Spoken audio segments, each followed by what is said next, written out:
it sounds crazy, but I felt so needed, so necessary, so my gosh, integral in you're his speaking life, my language. You know, that like there's something so seductive about somebody who can't leave you, because if they don't have you, they will what perish. Is he gonna do? You know? Oh, you really can't handle things without me. Yeah. Oh, please don't ask.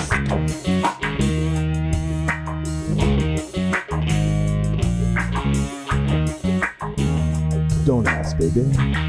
Here we are. Ta-da! Welcome to the show. I'm Olivia Jokes, just your local humble sex scientist / stand-up comedian here in Portland. And this is the show where I invite stand-up comics to answer your anonymous questions. And today I am joined by the powerhouse, amazing comedian, lovely human being, Jane Malone. Oh, thank you. Thank you so much for being here. Ta-da. Yeah, thank you for having me. This is great. And I love meeting Lady Bird. Oh yeah, and this is Lady Bird. She is my translator. She doesn't speak English, but she does speak every other language. That's excellent. And she does, really, she's a major cock block. So, yeah. It's important that she gets her say in this as well. I feel like she would prefer intimacy coordinator. Yeah, she is our intimacy coordinator. Thank you. But don't ask to see her credentials. She doesn't know how to read. Oh. But yeah, thank you so much for being on the show. You and I have, we're friends in comedy. And so, I think that it's a good time now that we're on camera on this couch to learn more about you. Okay. And, I'm excited to I like to ask the guests to just tell us your pronouns, your relationship status, your sexual orientation, and the last time you got railed. Okay. I am Jane Malone. I am she, her. I am straight. I'm so sorry. You don't have to apologize. It's okay. But I do. Well, and I 2 weeks ago. It was nice. It was fun. Woohoo! And so, are you single? I am Okay, single.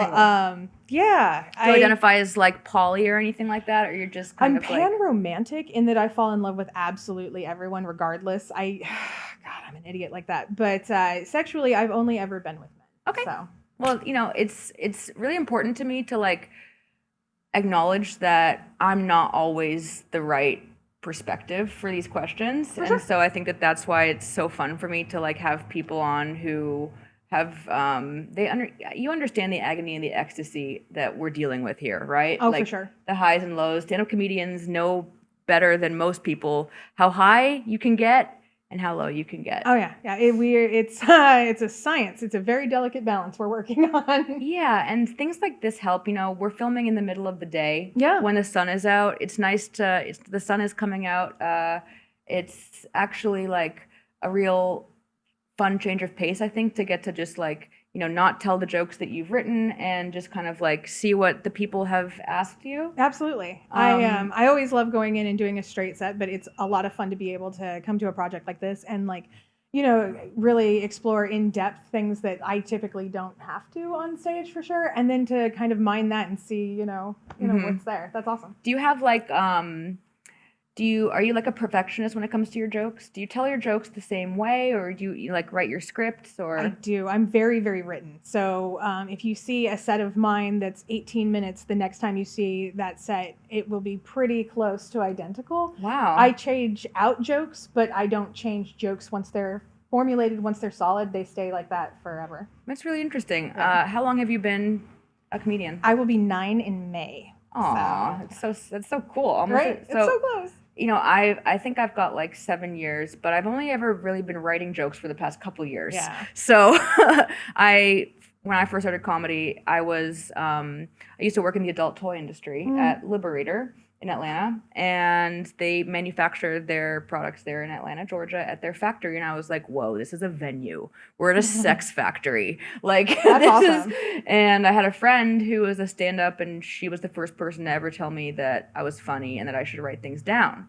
And I started off by kind of hosting these shows at Liberator called Comedy Quickies, where I would promote products to try and convince my boss that we could make any money off the show. We never made money. Yeah. But I would have comics come on and they had to do sex material. It was 5-minute quick only jokes about sex. And so when you're like promoting products that are sex toys, you don't have to write a joke. Right. It's the jokes write themselves. Okay. Absolutely. Like, look at this big dildo. Like, it's not, but I've learned, and I like, have learned from watching comedians like you who are like really like methodically kind of approaching joke writing. And I've learned a lot from just watching my peers. Yeah. And it's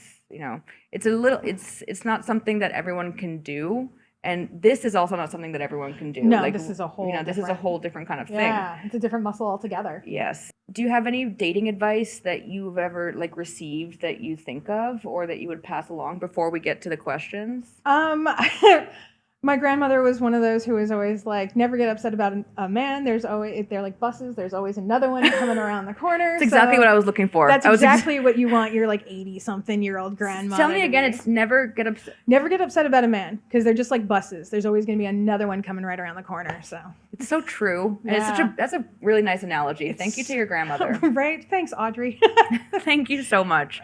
Yeah. The advice that I always stick by is like, something Esther Perel said. She's, a therapist. She says the only person who you really have to live with for your whole life is yourself. Oh, for sure. And I think about that all the time because, like, partners come and go, and of course we live in like till death do us part marriage kind of culture, which is obviously a bummer because it makes you think about death. Yeah. And it's unrealistic, honestly. Like you change who you are throughout life. Ideally, one would change and grow throughout life. If you're lucky to learn and be able to like grow, yeah.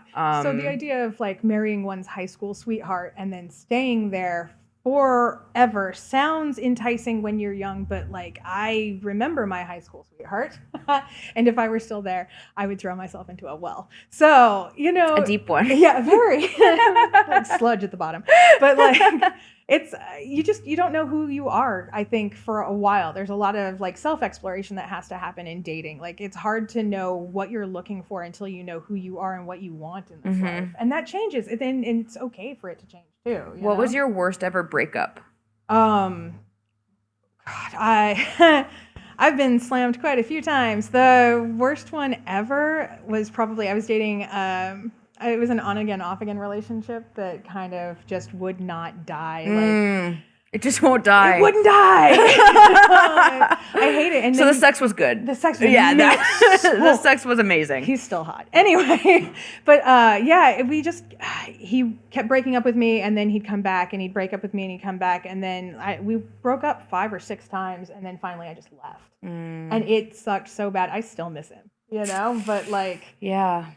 There's only so long that you can really play with it before it's so dead. You know, he's probably a lot better in your imagination than, like in person good. But I mean, like when you're with somebody and it's like the idea of us is so appealing. But then when it's like really us, it's just not functional. Yeah. And then, I don't know. I like to work. I consider myself like an overachiever. I like to work. I do. And so it was easy when we were together for me to take on everything that had to be done and just kind of let him coast, Yeah. And I don't know. It sounds crazy, but I felt so needed, so necessary. Oh so my gosh. integral in You're his speaking life, my language. That like, there's something so seductive about somebody who can't leave you because if they don't have you, they will what perish. Is he gonna do?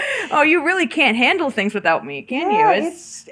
He was a grown man when we met. Women are often conditioned. We're socialized to do this work for men, labor for men. One of my things that pisses me off the most in any venue in Portland comedy is at Montevilla Station, the women's bathroom is behind the stage. Oh no. There's 2 bathrooms. The men's one is out of sight of the stage. Yeah. The women's one, you have to walk behind whoever is doing their set to get to the bathroom. And then everyone knows exactly how long you've been in there. Yeah.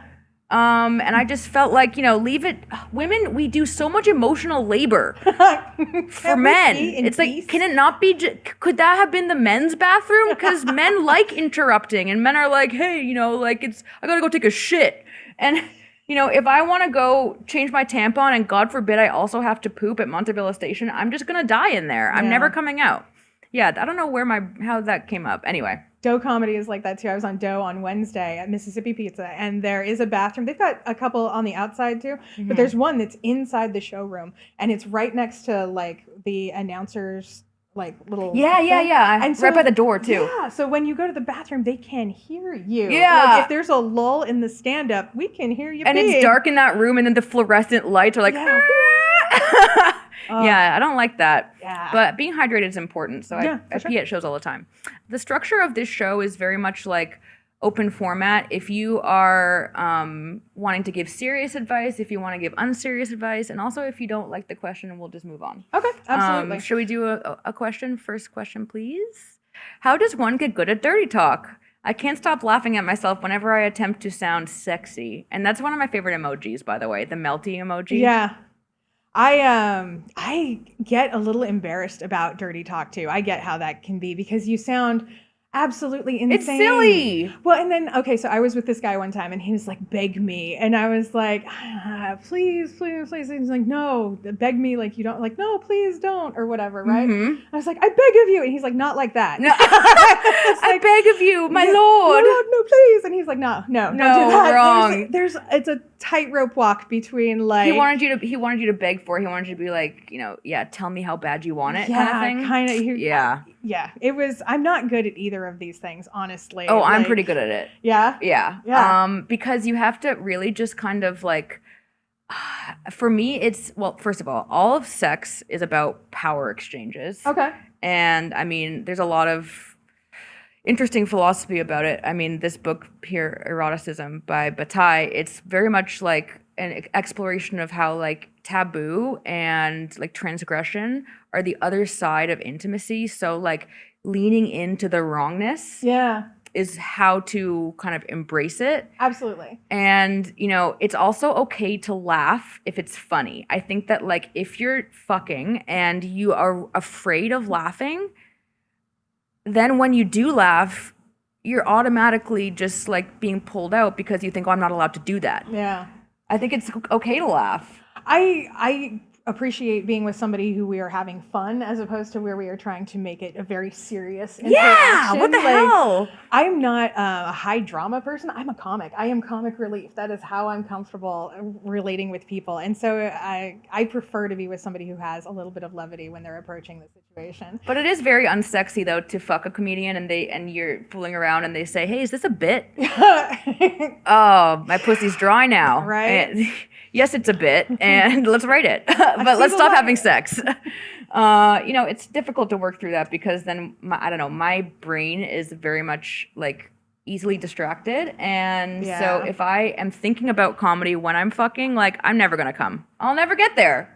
I have a hard time because everything is funny to me now, and everything's a bit. So like. Every time we get started going, I'm like, oh, this is definitely something I can write about. A notebook next to the bed. Right? And then he said But it is, and I feel bad about that too, because I do a lot of sex comedy, and so a lot of mine is from the place of where these are my blind spots when it's approaching like. I love that. Yeah. You have to. Like, I have a hard time with kinks because I grew up very sheltered in a very like non-denominational Christian kind of. Oh, they're the most serious. Oh, they non-denominational Christians are the most serious. They are wild. So it's it's sometimes hard to get out of like the present and out of my head enough to get stuff done. The way we're raised, it wires us for life. Mm. And then if we're lucky, we get to self-actualize and like critically interrogate how we feel about things and why. Yeah. But it's also, I say it's a privilege because like you can't do that if your basic needs aren't met first. For sure. And so like some people, I feel like I've been very lucky to have had a lot of years of therapy with a very sex positive, or if not positive, neutral therapist. Yeah, that's huge. Who did not kind of make things worse because she was a very good cognitive behavioral therapist. I don't know a thing about my therapist. I don't know how she felt about anything, where she's from or anything. Which I think that's great. Which is better, right? Yeah, it weirds me out when people say, "Oh, my therapist thinks this," or "My therapist has and I have this in common." I'm like, but that's just me. Everyone has the right to like want a different relationship with their therapist, but like for me, I just needed a therapist who would be like asking me questions back to myself and Yeah. help me get there. But when it comes to stuff like sexuality, like I think that a lot of us deal with the shame of growing up in, I don't know, whatever version of America this is. I mean, Yeah, it's so a weird. complete nightmare. You like history? I do. Well, no. That's where, I mean, it's one of those things where you study history, then you get to be sad about all the things that we're going through that nobody seems to. Yeah, or you ride the wave. You just become at peace with like, okay, these bigger, trends in history. The reason I ask is because I think that a lot of people don't know that like Puritanism in America isn't how it started here. No. Like, I guess those dang Victorians, they love exporting their culture. Right. And I mean, sexuality has been huge. Humans are sexual creatures. Like, Yeah. all the way through history, there has been sexuality, regardless of whether or not we put on, a high collar about it. Yeah, and I mean, we just have a lot of kind of cultural hangups about this kind for of thing. sure. And I think that the idea of sounding sexy is something that also takes place in like a certain context in media. Sometimes people will say something and because they've heard somebody say it in porn or on a movie, but it's not how a human being would really talk. Yeah. So when they as a human like say those words, they're like, wait, it sounds like a script and doesn't feel genuine anymore. I think, especially when you're in, the throes of it, like confidence is the best way to go. Yeah. Say things that sound that you actually. I mean, hopefully you want to be there. Mm-hmm. Hopefully this is something that you're interested in and that you're enthusiastic about. Say that. And I really want this. I really be honest and sincere and enthusiastic. And I think that covers a lot of sexy. Really, there are phrases that you can also use as a Mad Lib sort of thing, like template. Like get the phrases that are good go-tos. Like I love it when you blank. Yeah. Thank you. Yeah. Or it's so hot when you blank. Absolutely. I love the way that you taste. I love the way that blank tastes. Yeah. I love the way that blank I like smells. it when you do that. Yeah. Also, I feel like there are certain words that you just have to like get over the weirdness of them and then they can become hot. Like I personally love the word cock, but only cock when is I'm hot. fucking. Yeah. I hate the word cock when I'm, just standing around talking in daily conversation, but cock is a good word. It is. Also, again, you got to find the words that you're comfortable with. I dated a guy who, because he was a comic and he thought it was funny, would call it his weenie. But Yeah, I can't. if somebody, I can't fuck your weenie. I'm so I sorry. can't fuck a I don't know weenie. how. That's do that. really wrong. That's awful. It throws you off. I swear to God, it's stuff like that. See, So, that's what I'm saying. Like, yeah. it can't always be funny. Yeah. It can't always be funny. I think that if you want to get good at dirty talk, you should probably practice saying some things when you're alone. Literally say them out loud and Get used to it. Look, I'm not gonna pretend and tell you that it will be a comfortable experience. But just saying the words out loud, like what if you pronounce them wrong? I always think a test run's good. I practice jokes. I don't know why. If I was, gearing up for this and I knew it was important, I would definitely put in the homework. I always do. Yeah, and that's, listen to Jane, okay? Do your homework. Do your homework. Do your homework. Come on. Comics. Do your homework. Genuinely. Write a joke. I dare you.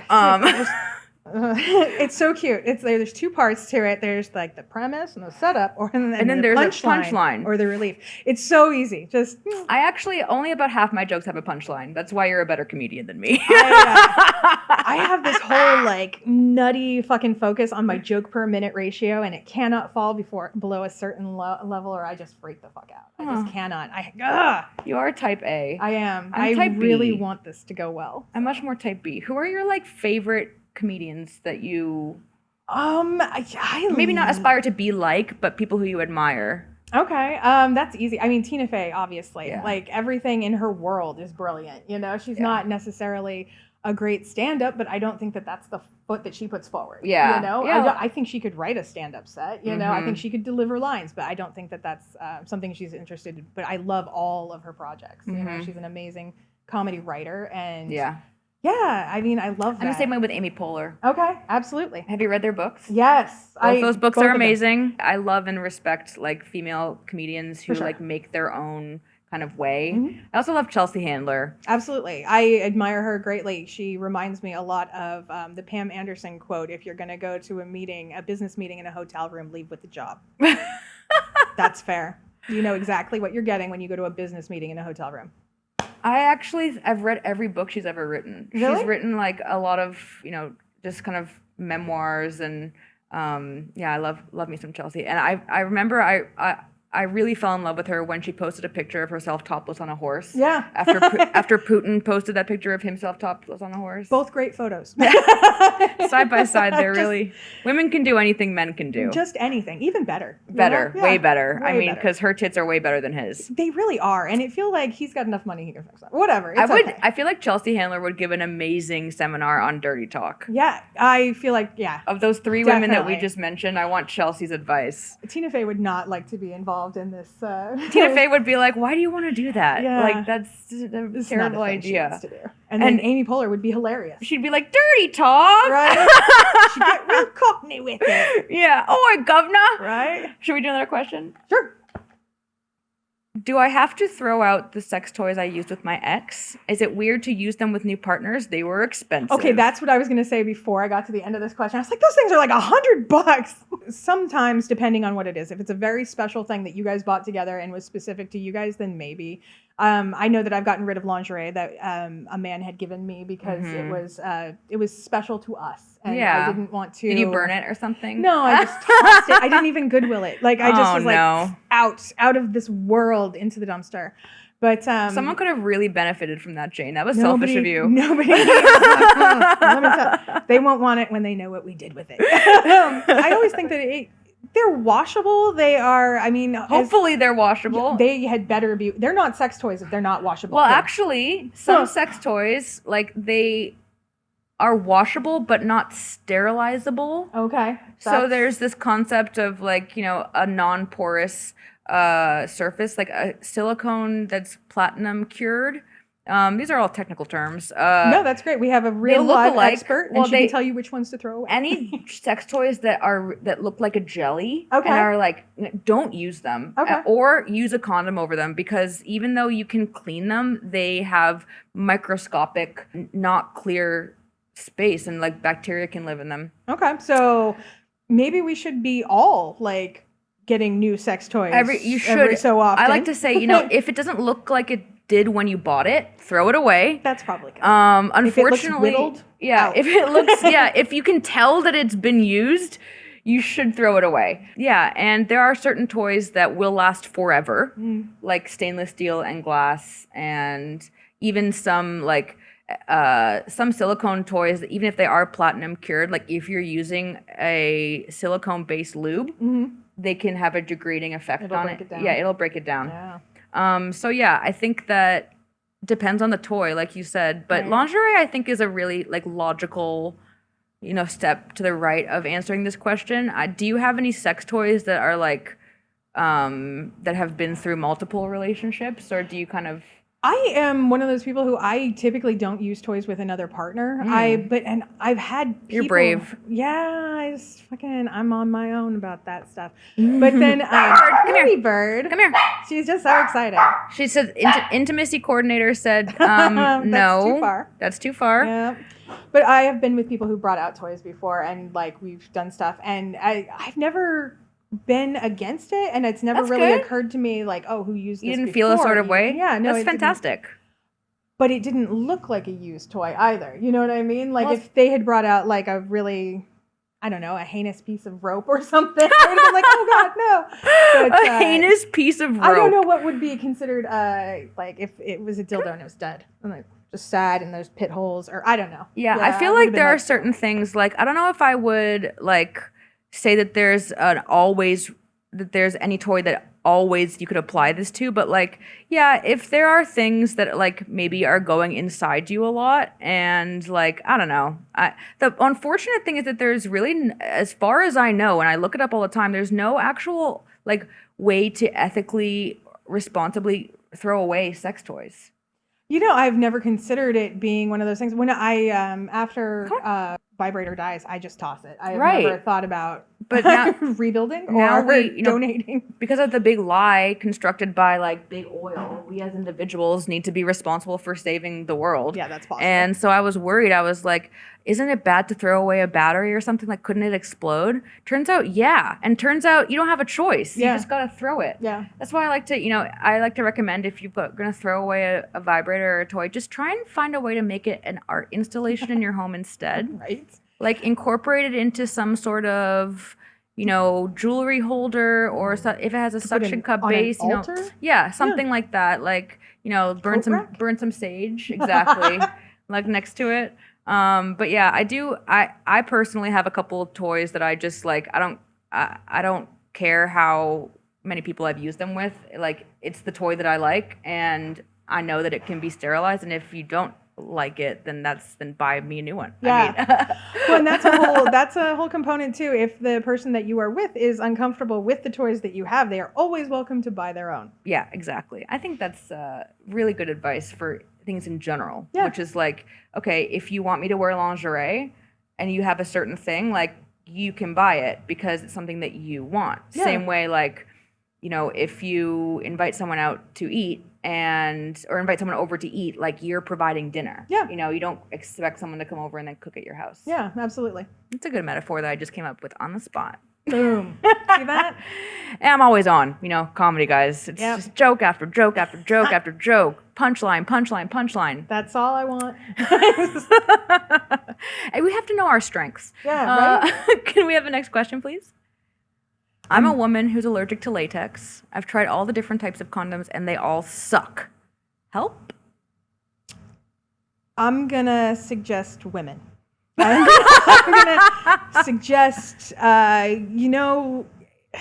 Women can give you chlamydia too. this is fair, but I feel like the condom use is less. Yeah, You can still get STDs. That's true. for sure. But I don't, man, I'm never going to tell you to ride it raw. I'm never going to say that to you because that's Thank you for saying that, because Yeah. I don't recommend anyone ever, not use protection again, unless you are like willing to mitigate the risks and accept the risks that come with that. There's that. If you are in a committed relationship that is closed, you are both ethical and honest about it, everybody is clean, then yeah, forego condoms, provided you have another birth control method in mind. Unless you're cool with that, I don't think you should be having kids right now. I I'm feel just really saying, badly for this bad person in environment. so many ways. That's so awful. Like, I cannot imagine being allergic to latex and also being a straight woman. That's I have the problem with condoms is that, like,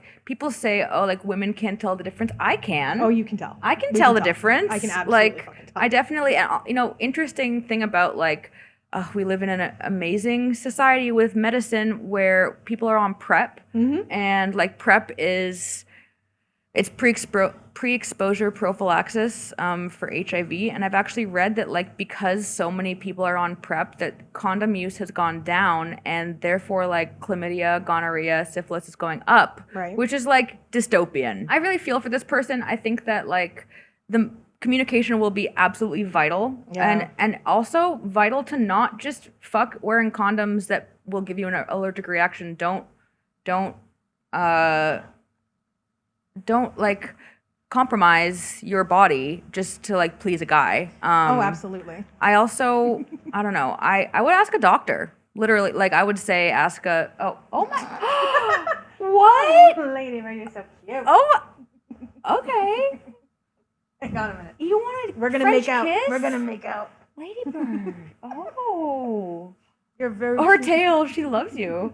Oh, Okay, Ladybird, use some self-control. Come All on, right, we've come talked on. about this. Come here, Ladybird. Come here. we're taping, honey. That's enough Frenching, you little skank. Sorry, my dog's a slut. You're so pretty. Shit, you could keep petting Yeah, me. you're so pretty.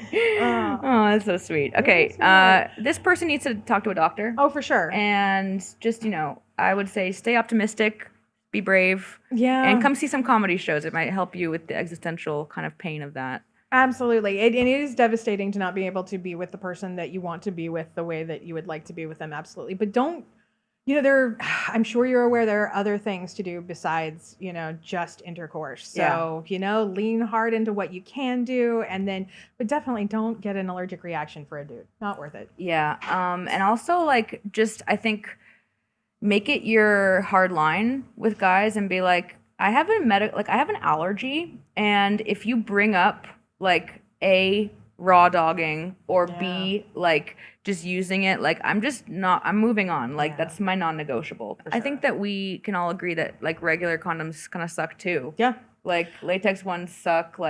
They're compared to obviously unprotected sex. There's a reason why it's I don't know. That's the standard. It's the reason why it ruins your life. Yeah. I mean, I feel like unprotected sex ruins your life. It does. For a lot of different reasons. Yeah. But it's also again, no one's perfect, and you just be kind to yourself. I think that this person needs to just give himself a hug without a condom. Yeah, no latex. You don't need a condom for a hug. We have one more question, I think. What's the most embarrassing thing you've ever said during sex? I think the "I beg of you" is probably. I beg of you. I beg of you. No. I was with a comic. I only have sex with comics. I'm sorry. Yeah, so we meet. I'm not on apps. Lay people, who has the time? Civilians do not understand Friday night midnight Mike. They don't get it, and I'm not having this fight again with another man where he's like, "Why do you have to go to midnight Mike? You just did 3 minutes with the same comics at 5 other places." And I'm like, get it. I know, but I have to. It's part of it. I don't know. So yeah, I was with a comic one time, and we had both finished, and I was like, "Yeah, go team!" And I high-fived him, and he hated it. So don't do that either. I get a lot of questions on this forum about high-fiving during sex, which I think I love a high-five after sex. It's a go team thing.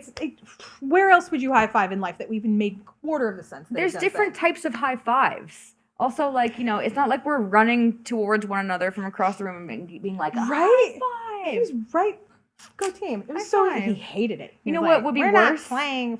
Would you rather have a high five or a good game? Good game. job. Good game. Good job. Yeah. That was good sex. How many people are there? Is there a line we have? Good game. Good game. High five, low five. Yeah, depending on how much work they put in. I prefer a low five in general. Okay. If someone wants to give me a high five, it's a little bit less hard to fuck up. Okay. I'm really nervous. Oh, I'm an anxious high fiver, guys. If I miss it, I'll just leave. Yeah. I can't try again. There's no way to get it back. Even if you do it again, the second one you still no, and it will never be as good. Right. Yeah. I was with a guy. I had slept with him, and then he's younger than me, so I went to go give him a fist bump because I'm cool. I'm young and hip. Young guys love that. Hey, and I went to go fist bump, and he's like, "Don't fist bump me. I lick your butthole." And so cute. Wow. Yeah. That's really, it's so sweet. So I'm not killing it anywhere, actually. To be honest, I think that the words "lick your butthole" are also some of my no. Okay. My no words. Lick your butthole, butthole. Ew. Yeah. I don't want I know that that's fine to make a joke out of, but don't refer to my butthole during sex. If we've had sex, you should probably just never refer to that ever again. I will die of mortification on the spot and just sink into the earth. It just it is. I don't know why. It's one of those things, and it's not even necessarily a purity thing. It's just that's embarrassing. You saw boundaries. Me. Yeah. Boundaries. You saw me naked, and I was happy about it. I know. Mortifying. It's so annoying to be vulnerable. I hate it. Yeah. I definitely don't. I'm not gonna say I don't do anal ever, because I have. Yeah. And sure, who hasn't? Who hasn't? I mean, look, we're in Portland. It's 2025. Anal's on the anal's on the menu. Yeah. But yeah, I'm just not really into that. And my least favorite thing in the whole world is when people just assume that you're into ass play because it's they've seen it in porn or whatever. Even if you're not trying to put something inside my ass, don't touch my fucking asshole unless you've gotten explicit consent. I have never requested anyone to do anything to my butt, not once. But it's a very happening spot. What? So I don't know what to say about that, but yeah, I have hurt tummy quite a lot. My tummy hurts a lot. Yeah. I would say that I am not a proud I'll do anything in bed kind of person. Like I'm not like that. I have boundaries. Everyone has boundaries, but I am a whore. I do like, I spit in my mouth kind of thing. Yeah, like okay. that's sometimes that's something that people are, I think, 50-50 split on. I like a certain amount of assertiveness, but I am not. And so I consider myself kind of like submissive on that end of it. But I am not a real sub. Like I'm never gonna lick your boots. Like I just don't have it in me to go to a certain level with it. You know? Like I can't. I will. I like to play into it a little bit, but yeah, there's a lot of things that like I have a really hard no on. Like also like never ever slap my face, slap my ass as much as you want. Never slap my face.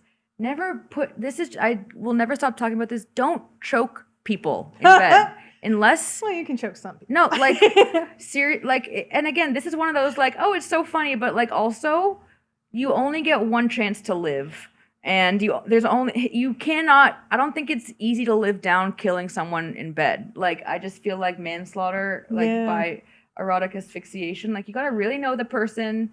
You gotta really be prepared to be deposed. Yeah. You gotta, like prepare to talk to the police. If probably some sort of like release is probably good if you're gonna play that, like especially with stuff like that where it is dangerous, choking, play, knife play, that stuff. Well, I would say no, thank you to that. I don't go that extreme on any of the. No, kinks. A sword. I would like a sword, a knife. I mean, a jousting sword. I would like that.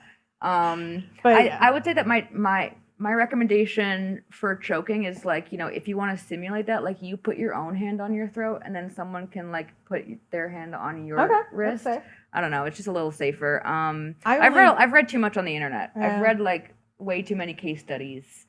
I only ever had one guy who was really, really, that was his thing, was like he was into choking, and like, I'm a good sport, but it's I dated him for a year and a half, and it only was scary once. So that was good. That's one time too many. It was legitimately scary though, and like I worry about people seeing porn and it being very normalized, like the choking thing, because you need air to breathe and to live, and you can't come if you can't breathe. It's actually difficult. Well, again, I'm sure that there's lots of people who would be like, hey, fuck you for saying that. Like, I don't care. Yeah, if that's your kink, no, no shame. Go do it. But but be careful. Yeah, just for me, I'm a little hesitant. I have done it, but it's one of those things. I'm not into it myself. Like, I would never be like, hey, can I choke you? Like, that's not. I just don't like the idea of engaging in sex acts and performing sex in a way that you've just seen it be performed. Yeah. And not really considering the human behind it. I think it's the hottest when it's specific to the person that you're with. Yeah. Like that's when sex is good, is when they want to be with you specifically. Yeah, but also I do like fucking strangers. I was talking about that, which is like, it's some people can do that, some people can't do that. It's fun to fuck strangers because it's like, it's almost addictive fucking we strangers. Just met. And then they leave. And you're not responsible for their trauma or their dinner or anything. So did you say dinner? I know. I'm so sorry. I know. Yeah. I think that embarrassing things during sex can be okay. Like we talked about, you've got to be able to laugh. So things that you don't want to say during sex that I personally have found that people don't like is, like, what do you want for breakfast? Like, wait until after sex. Yeah. Are you hungry? Do you want a snack? Like, no one wants to be offered a sandwich while they're fucking. And, I thought that everyone thought that way, but I don't know. No peripheral conversation. I don't care what happened at the office today. If you're inside me and you're talking about your office, we have problems. Yeah, big problems. Oh. I think that, and the obvious answer to this also is like, have you ever said someone else's name during sex? Because, like, I have once by accident, and it was probably the most horrible experience of my life. I have done that. I was younger, much younger. I was, like, 21-ish in there. Yeah. But and it's so mortifying because we were at dinner, and this guy from my high school came up, and his name was Jimmy. I don't know. Hi, Jimmy. And like he came up and said, hey, I was like, oh my God, I haven't seen you in so long, blah, blah, blah. And then he left. And then we were having sex later on that night. He was on your mind. I said Jimmy instead of the other guy's name. And I remember your name, but I don't fucking care. And so that was fucking a week and a half probably of fights. It was just, and I didn't mean to. This is like the classic, like, I'm an idiot. friends friend situation, like I, Ross, take thee, Rachel. Yeah. Remember that? Like it was, he just saw her looking at there. her and He just saw her there. And genuinely, Emily was so poorly written. I get it. Yeah, I mean that was the whole thing was just a disaster. It was. The name that I said was not actually someone I had slept with. It was Leo DiCaprio. Oh, I wow. was thinking about Leonardo See, I think DiCaprio. that's fair. Like, if you're in a headspace and they're going and you're like, yeah, It was do him in Jason 1997. Momoa, you Yeah. know, or whatever. Then Jacob that's Elordi. Oh, yeah, see, that's something a compliment. like that. Yeah. Yeah. But he didn't see it as a compliment. Not at all. He did not see that as a compliment. Well, I Men mean, are- to be men fair, say the you're darndest fucking me. things. Take that as a compliment. It's like, it's not your fault. It's kind of wrong for me to think about Leo. He was only like 17 when I was thinking about him. Still But, 17, that it kid. was that's the age that I found him the most beautiful. And it's not a thought crime, or there's no such thing as a thought crime, right? Because I never actually got there. Not yet. Isn't it better to have fucked Leo and lost than to have never fucked him at all? Yeah, I mean, you've aged out by now. I'm hoping to change his mind. Well, I mean, if anyone I would still could. do it. I heard that he listens to audiobooks during sex. I know somebody who knows someone who fucked him, and there's a, I don't know, legend has it that he wears headphones over his head and listen to audiobooks during the sex. swirling waters of Herman Melville. It's like the body keeps the score. My classic is, Harry Potter and the Goblet of Fire. Obviously. The sexiest of the Harry Potters, honestly. Cedric Diggory. Oh my God. Robert Pattinson. my We love God. that. We love that for us. Do you have any sex advice that you would give just in general? Like if you had a friend who was like maybe younger sister, be like, Jane, I just, Have fun with it, sex is genuinely, and I have a kid, and I tell them all the time, sex is going to be one of the best parts of this life, because I genuinely think it is. Oh, you're that kind of mom? Yeah, I bet he it is. hates It's that. amazing. It's so much fun. But He's like, Mom, stop. shut up. But yeah, protect yourself, that's the main thing. Mm-hmm. Emotionally as much as is possible, but physically, real dick will kill you. Be Sword careful. and a shield goes a long way, ladies. You wanna live to fight another day. You want your long sword and then the mace behind you, and I'm talking ball with spikes on a chain. Yeah.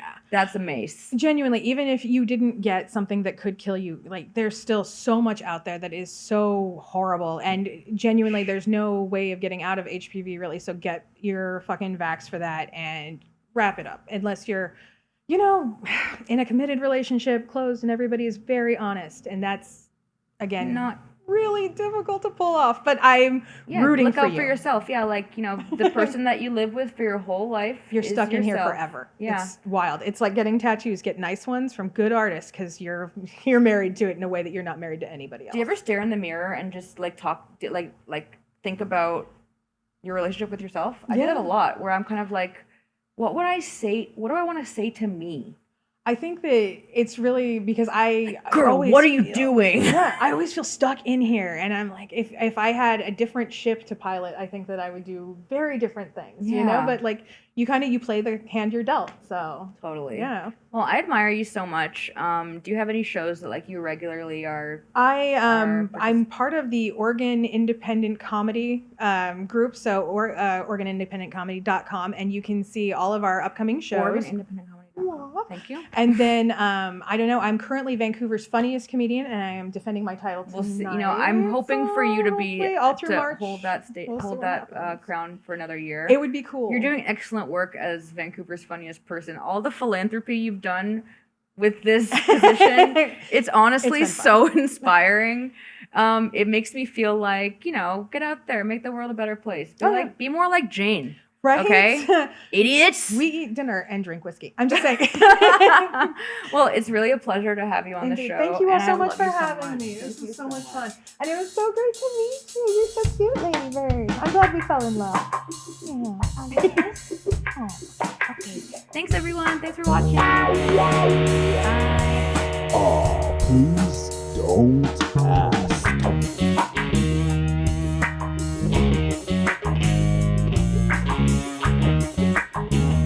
Don't ask, baby.